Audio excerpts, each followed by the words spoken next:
एक गोष्ट नक्की लक्षात येते की राष्ट्रवादी काँग्रेसमध्ये ऑलवेल काही चाललेलं नाही. म्हणजे सिनियर विरुद्ध ज्युनियर हा एकतर प्रामुख्यानं वाद दिसतोय. पक्ष हा एकनिष्ठ राहिला पाहिजे, एकत्र राहिला पाहिजे, यासाठी सुनेत्राताईंनी प्रयत्न केले पाहिजेत. त्यांचा कंट्रोल नाही का असं वाटायला लागलं. उद्या ह्यांना राष्ट्रवादींनी समजा डावललं, हे अपक्ष म्हणून निवडून येतील इतकी यांची ताकद आहे सगळ्यांची. लहान मुलाला सुद्धा समजेल ह्या नाड्या देवाभाऊच्या हातात आहेत. राष्ट्रवादी काँग्रेस टिकवायचं का नाही हे देवाभाऊ ठरवू शकेल अशी आत्ताची अवस्था आहे. प्रेक्षकांनो नमस्कार, मी अभिजित दराडे पॉलिटिकल महाराष्ट्रमध्ये तुमचं स्वागत करतो. राज्याच्या राजकारणात सध्या राष्ट्रवादी काँग्रेस पक्षाची जोरदार चर्चा आहे. काल राष्ट्रवादीची बैठक झाली. उपमुख्यमंत्री सुनेत्रा पवार यांनी ही बैठक घेतली आणि ही बैठक समन्वय साधण्यासाठी खरं तर होती राष्ट्रवादीची, मात्र चर्चेत आहे त्यांच्यातील अंतर्गत वादामुळं. तटकरेंचं भाषण सुरू होण्यापूर्वी पार्थ पवार उठून गेले. त्यानंतर भुजबळ आणि तटकरेंमध्ये खडाजंगी झाली. सुनेत्रा पवारांनी सुद्धा अर्थमंत्रीपदाबद्दल प्रथमच त्या भाजपच्या विरोधात बोलताना आपल्याला पाहायला मिळाल्या. भाजपकडनं अर्थमंत्रीपद आपल्याला द्यायला सांगितलं होतं, मात्र ते अजूनही देत नाही तसं त्यांनी खंत बोलून दाखवली होती. आज दोन उपमुख्यमंत्री आणि मुख्यमंत्री दिल्लीमध्ये आहेत. अमित शहांसोबत त्यांची थोड्या वेळात बैठक सुरू होईल आणि या बैठकीमध्ये एक महत्त्वाचा मुद्दा असणार आहे, अर्थमंत्रीपद पुन्हा राष्ट्रवादीकडे येणार का. आपल्याला या सगळ्या चर्चेंवर आणि विशेषतः महाराष्ट्रातलं राजकारण सध्या अस्थिर होतंय का, किंवा अस्थिर करणाऱ्या ज्या नाड्या आहेत त्या नक्की कोणाच्या हातात आहेत, मित्रांच्या हातात आहेत की विरोधक यामध्ये काही करतायत, या सगळ्यावर चर्चा करायची. माझ्यासोबत ज्येष्ठ पत्रकार आणि संपादक संजीव शाळगावकर सर आहेत. सर नमस्कार, पॉलिटिकल महाराष्ट्रमध्ये तुमचं स्वागत आहे. जसं आता मी बोललो की महाराष्ट्राचं राजकारण सध्या अस्थिर होतंय का, किंवा ते अस्थिर करण्यासाठी मित्र पक्षाच्या नाड्या कुठे एका बड्या नेत्याच्या हातात आहेत का?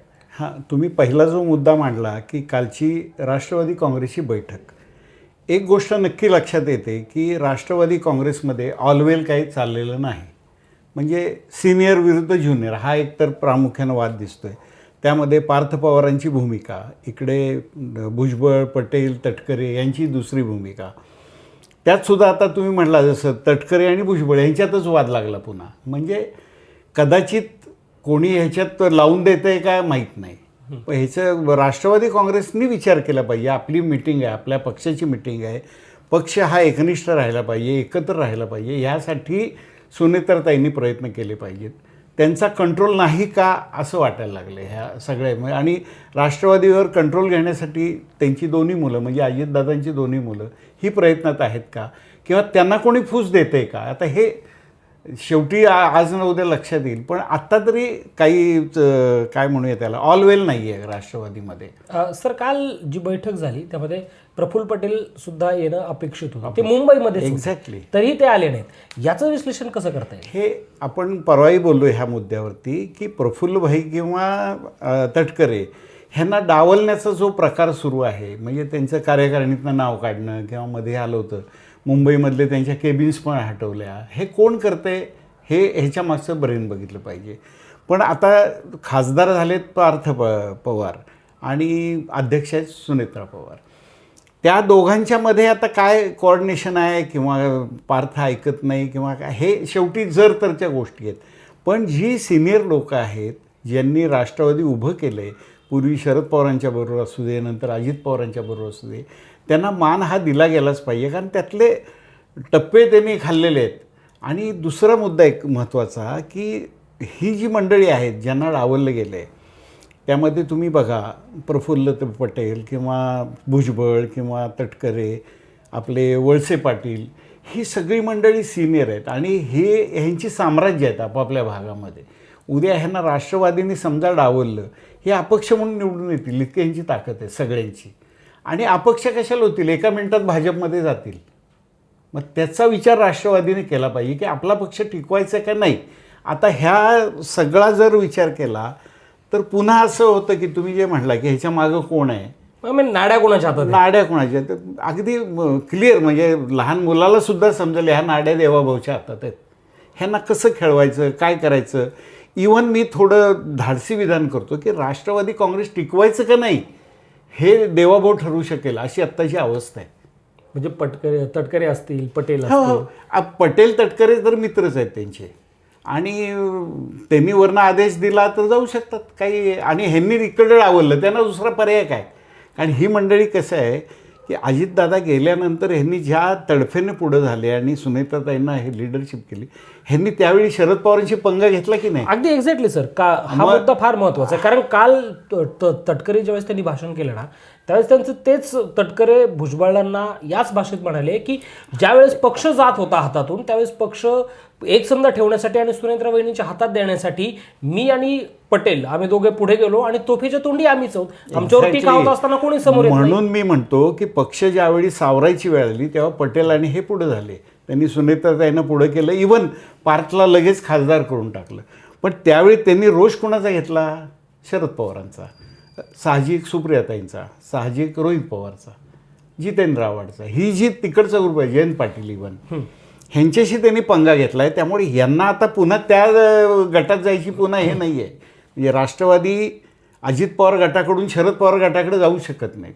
मग ह्या केसमध्ये त्यांना तर राजकीय भवितव्य आहेत, त्यांचे उद्योग आहेत, सगळं व्यवस्थित जपायचे, त्यांना दुसरा पर्यायच राहणार नाही देवाभाऊकडे जाण्याशिवाय. आणि भाजप काय म्हणेल, रेडीमेड आमदार आला, त्यांना आमदारच पाहिजे असतात, कॅल्क्युलेशन पाहिजे असतं, किती संख्या किती आहे. म्हणजे हा सगळा जो डाव मांडलाय आणि कुठली सोंगटी कुठे फिरवायची, कुठे घालायची, हे देवाभाऊ ठरवतात. हे आता कसं आहे की म्हणजे माझ्या तोंडून तुम्ही वधवून घेताय एवढंच त्यातलं. पण देवाभाऊ आता गेली 4-5 वर्ष काय करतायत? सोंगटेच खेळतायत ना. त्यांचं काय झालं आहे की बुद्धिबळाच्या ह्या डावामध्ये त्यांच्या समजा पांढऱ्या सोंगट्या आहेत, विरोधकांच्या काळ्या आहेत. विरोधकांनी काय खेळायचं आहे हे तेच सांगतात. तू हे वजीर इकडं टाक, हा मी वजीर इथं टाकतो, मग असं करूया, मग आपण दोघं मिळून तिसऱ्याचं मारूया. हे काहीतरी कॅल्क्युलेशन्स आहेत. 236 जागा एका बाजूला असणं सोपं नाही आहे 288मध्ये. ह्या अशाच झालेले आहेत ना सगळ्या. यामध्ये एक महत्त्वाचा मुद्दा कालच्या बैठकीत आपल्याकडनं राहून जायला नको. सुनेत्रा पवारांनी प्रथमच अर्थमंत्री पदाबद्दल भाष्य केलेलं आहे. बरोबर आहे. की पावसाळी अधिवेशनापूर्वी हे अर्थमंत्रीपद द्यावेत का? पहिल्यांदा भाजप विरुद्ध बोललेच आहे. पहिल्यांदा म्हणजे त्या आल्यापासून हे जरा एकदम म्हणजे नोट डाऊन करण्यासारखा मुद्दा आहे हा. आता हे अर्थमंत्रीपद अर्थसंकल्पीय अधिवेशन झाल्यानंतर अवघ्या 7 दिवसात देण्यात येईल आपल्याकडे असं आपल्याला सांगितलं होतं. पण मी वारंवार फडणवीसांसोबत बोलते, त्यांच्याकडनं काही रिस्पॉन्स येत नाही. अशा पद्धतीने ते बोलत आहेत आणि आज दिल्लीतल्या बैठकीला त्यांच्यासोबत वळसे पाटील दिल्लीला जातात. एक्झॅक्टली. कदाचित आजच्या बैठकीतला तो महत्त्वाचा मुद्दा असेल की अर्थमंत्रीपद हे ठरल्याप्रमाणे राष्ट्रवादीकडे जाईल, अजितदादा गेल्यानंतर त्यांच्याच पक्षाकडे राहील. आता तेवढा केपेबल माणूस किंवा ह्यांच्याकडे जो आहे तो दिलीप वळसे पाटीलच आहेत. त्यामुळे त्यांना तातडीनं घेतलेलं आहे. कदाचित आज रात्री तो निर्णय होऊ शकेल. म्हणजे मी असं म्हणत नाही होईलच, पण वळसे पाटील हे भावी अर्थमंत्री म्हणायला काय हरकत नाही आत्ताच्या स्टेजला. पुढं काय कॅल्क्युलेशन तिथं अमित शहा आहेत, मोदी आहेत, फडणवीस आहेत, त्यांच्याकडनं काय घडेल माहीत नाही. पण आत्ता वळसे पाटील हे राष्ट्रवादीकडनं पुढं केलेलं नाणं आहे ह्याच्यामध्ये. नक्की. का याचं कारणही असेल की सर, ज्या पद्धतीने आपल्याकडे माहिती आहे, ज्यावेळेस सुनेत्रा पवार फडणवीसांशी या संदर्भात बोलल्या की अर्थमंत्रीपद आमच्याकडे द्यायला पाहिजे, हे स्वाभाविक आमच्या पक्षाचं, ते आम्हाला द्या. त्यावर फडणवीसांचं उत्तर होतं की यासाठी तुम्हाला आता केंद्रीय नेतृत्वासोबत बोलावं लागेल. म्हणजे अर्थसंकल्प मांडताना तुम्हाला परत देऊ असं सांगितलं होतं आणि आता थेट केंद्रीय नेतृत्वाशी बोला. हे काय? हे कसं आहे, हा राजकारणाचा भाग आहे. ती वेळ मारून नेली हे 100% आपल्याला जाणवते. दुसरा मुद्दा असा आहे की मोदींच्या डोक्यात जी भारताची अर्थव्यवस्था ज्या ह्यानी जायला पाहिजे, ज्या गतीने जायला पाहिजे, आणि त्याला सपोर्ट म्हणून आपले देवेंद्र फडणवीस की महाराष्ट्र 1 ट्रिलियन व्हायला पाहिजे, त्यासाठी ह्यांना हक्काचा अर्थमंत्री पाहिजे तिथं. आता त्या केसमध्ये म्हणजे दिलीप वळसे आता प्रायमरी जरी दिसत असले तर ऐनवेळी आज रात्री काय होईल त्या ह्याच्यात घडामोडी, कदाचित ॲडजस्टमेंट होईल, त्यांना दुसरं खातं दिलं जाईल, पण अर्थमंत्री ह्यांचाच राहिला असं काहीतरी करू शकतात ते तसं काही. आणि त्या केसमध्ये सुनेत्रा त्यांच्यापुढे ॲक्सेप्ट करण्याशिवाय पर्याय नाही आत्तासुद्धा. म्हणजे या एका मूववरनं तरी महाराष्ट्राच्या राजकारणात हा मेसेज जाऊ शकेल की राष्ट्रवादीची बार्गेनिंग पॉवर किंवा राष्ट्रवादीची ताकद ही भाजपसोबत कमी झाली. हां, एक्झॅक्टली. की राष्ट्रवादीला फडणवीस सरांच्या डोक्यात काय मला माहीत नाही आहे, पण ते तिथं चेपू शकतात त्यांना. जसं एकनाथ शिंदेंची बार्गेनिंग पॉवर ही वाढलेली आहे गेल्या काही दिवसात. ते आमदार येऊ दे, त्यांचं हे होऊ दे, किंवा भाजपशी खुन्नस घेऊन त्यांनी अंबरनाथ, बदलापूर इथं हे मिळवलं, हे ते टक्कर घ्यायला ते रिकामे आहेत, निदान त्यांच्या एरियात. मी असं संपूर्ण म्हणत नाही, पण आज ती बार्गेनिंग पॉवर किंवा बार्गेनिंग पॉवर मांडणारी व्यक्ती तेवढी स्ट्रॉंग पाहिजे ना. अजितदादा गेले आणि अर्थमंत्रीपद घेतलं होतं, शपथ घेतली ना अर्थमंत्रीपद. तेवढी पॉवर आहे का त्यांच्याकडे, हा पहिला विचार करण्यासारखा मुद्दा आहे. आणि त्या स्टेजमध्ये एक देवेंद्र फडणवीसांच्या समोर बोलणं वेगळं आणि अमित शहा मोदींच्या समोर मिटिंग आहे ती. मग त्यावेळी अर्थमंत्रीपद त्यांनी उद्या कॉम्प्रोमाइजमध्ये दुसरा एक पर्याय काढला, तुम्हाला हे घ्या आम्हाला हे द्या, हो सहज निघू शकतं. म्हणजे राष्ट्रवादीची बार्गेनिंग पॉवर कमी होती किंवा जसं तुम्ही म्हणाल की मांडणारी व्यक्तीच नाही. आता हे अर्थमंत्री पदाचं झालं, पण आपण जर पुण्याच्या विधान परिषदेच्या जागेबद्दल बोललं तरी पारंपरिक जागा ही राष्ट्रवादीची, संख्याबळ ही राष्ट्रवादीकडे. तरी भाजपचा दावा इतका ठाम आहे की आपल्या हक्काची जागा मागण्यासाठी त्यांना प्रयत्न करावे लागतात. एक्झॅक्टली. आता कसं आहे, शेवटी राजकारण आहे आणि बार्गेनिंग पॉवरमध्ये आता हे काय करतात, सरपंचपदी किती आले तुमचे, नगरसेवक किती झाले, महापालिकेत किती आले आणि आमदारकी वगैरे, प्रत्येक ह्याच्यात कोणाची किती पॉवर. आता हे स्पष्ट झाले की भाजप हा महाराष्ट्रात नंबर 1 आहे. त्यामुळे साहजिकच, आणि सत्तेवर मुख्यमंत्री त्यांचा आहे, त्यामुळे साहजिक त्यांची असणं आहे. आता तुम्ही जर ह्याचा लॉजिकली विचार केला तर ही जागा ही राष्ट्रवादीची आहे, अजितदादांची आहे. इथं अजितदादा असते तर त्यांनी मिळवून दिली असती जागा, म्हणजे ह्याची मला खात्री आहे. आता काय होतं आहे उद्याच्या कॅल्क्युलेशनमध्ये, हे कदाचित दुसरी त्यांना देतील, त्याच्या बदल्यात ते काहीतरी करतील. तिकडं अलिबागचा वाद सुरू आहे, ती तुम्हाला घ्या, म्हणजे राष्ट्रवादीला घ्या आणि त्याच्या बदल्यात तिथलं शिवसेनेचा पालकमंत्री उदे, ह्या ॲडजस्टमेंट आहेत. आणि शेवटी देवाभाऊ एकनाथ शिंदे आणि सुनेत्रा वहिनी ह्यांच्यातच ते कॅल्क्युलेशन होणार.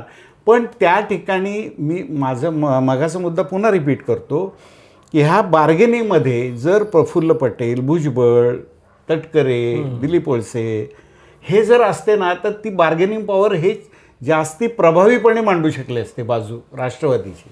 नक्कीच. जसं सरांनी या सगळ्या गोष्टीचं सखोल विश्लेषण केलं आहे, त्यानुसार तरी राष्ट्रवादीची राज्यातली ताकद कुठंतरी कमी होती आहे का, आणि ज्या पद्धतीने बार्गेनिंग पॉवर राष्ट्रवादी काँग्रेसमध्ये होते अजित पवार असताना, ती संपली आहे का राष्ट्रवादीची? कारण पुण्याची हक्काची जागा मागण्यासाठी त्यांना दिल्लीला जावं लागतं. जे मंत्रिपद राष्ट्रवादीच्या हक्काचं होतं अर्थमंत्रीपद, ते तात्पुरत्या स्वरूपात भाजपकडे दिलं होतं.